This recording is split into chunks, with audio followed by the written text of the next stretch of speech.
خلیفۃ اللہ حضرت آدم، یہ جو حضرت آدم خلیفہ بن کر آئے ہیں نا، تو یاد رکھیے گا کہ یہ تریاق لے کر اترے ہیں۔ تریاق کس چیز کا؟ گناہوں کے لیے۔ تریاق کس چیز کا؟ گناہوں کے لیے توبہ کا۔ کس چیز کا تریاق لائے ہیں؟ تریاق وہ ہوتا ہے جو زہر کو مار دیتا ہے۔ کہیں سے اگر خدا نہ کرے انسان کے وجود میں زہر آ گیا، تریاق اس کو ختم کر دیتا ہے۔ آپ ذرا غور کریے گا، یاد ہوگا میں نے ابتدائی کسی دروس میں بتایا تھا کہ ابلیس کا دوسرا معنی یہی ہے کہ جو مایوس ہو چلا ہے۔ جب اس کے معنی نام کا معنی یہی ہے کہ وہ خود مایوس ہے، وہی آپ میں اور ہم میں مایوسیاں پیدا کرتا ہے۔ اتنے گناہ کر لیے ہیں، گناہوں کے انبار لوگ ہیں، اب کیا توبہ کرو گے، اب کیسے توبہ کرو گے؟ علماء فرماتے ہیں یہ سارے وسوسے اسی کی طرف سے آتے ہیں، ورنہ حضرت آدم تو یہ سبق لے کر آئے ہیں کہ اگر کبھی انسان چلتے ہوئے ٹھوکر کھا جائے تو پھر مایوس ہونے کی ضرورت کوئی نہیں ہے۔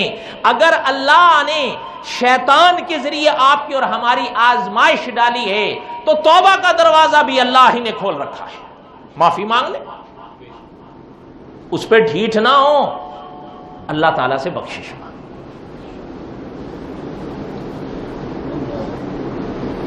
ایک چیز اور بھی سن لیں، کبھی بھی یہ ذہن میں خیال مت لائیے گا کہ کوئی بزرگ کے پاس ہم چلے جائیں گے، وہ ہم پر پھونک دے گا تو بس ہم جو ہے وہ ہر وسوسے گناہوں کے خیالات تک سے پاک ہو جائیں گے اور بس۔ نہیں، ایسا کچھ بھی نہیں ہوگا۔ کرنا آپ نے ہم نے ہے، بچنا آپ نے ہم نے ہے، ہمت سے کام لینا آپ نے ہم نے ہے۔ ہاں، اکابر کی صحبت میں اللہ تعالیٰ نے یہ تاثیر رکھی ہے کہ انسان گناہوں کا کچھ مقابلہ کر لے، یا گناہوں کا جو تقاضا اٹھتا ہے وہ کچھ دب جائے، وہ اپنی جگہ ہے۔ لیکن یاد رکھیے گا کہ ایسا کچھ نہیں ہوگا کہ کوئی بزرگ آپ پر ہم پر پھونک دے تو ہم بالکل جی اب گناہوں سے پاک ہو گئے اور اب گناہوں کا دائیا بھی دل میں نہیں پیدا، ایسا کچھ نہیں ہے۔ حضرت تھانوی رحمت اللہ علیہ کے پاس ایک صاحب آئے، بیعت ہو، تو مجلس میں بیٹھے رہے۔ مجلس جب برخاست ہونے چلی تو اٹھتے وقت حضرت سے کہنے لگا، حضرت کچھ اپنے سینے سے میرے طرف منتقل کر دیجیے اور پھر اجازت دیجیے۔ حضرت نے فرمایا سینے سے کیا دوں، یہاں تو سے بلغم ہے، چاہیے تو لے لو، یہاں اور کیا ہے۔ اس کے ذہن میں بھی یہی تھا کہ شاید حضرت کوئی پھونک چھونک مار دیں گے، کوئی نور ادھر سے ادھر منتقل ہوگا۔ حضرت نے فرمایا ایسا ویسا کچھ نہیں ہوگا، کرنا تم نے خود ہی ہے۔ کئی لوگ آتے ہیں کہ جی ہمیں دم ڈال دو فجر کی نماز کے لیے ہم اٹھ جائیں، یار ایسا دم ہمارے پاس ہو تو ہم رات کو ہی ڈال کے سو جایا کریں۔ بجز ہمت کے ان مرحلوں پر کوئی تعویذ کارگر نہیں ہوگا۔ وہ ہمت کا تعویذ جو اللہ نے آپ کو بخشا ہے اس سے کام لو۔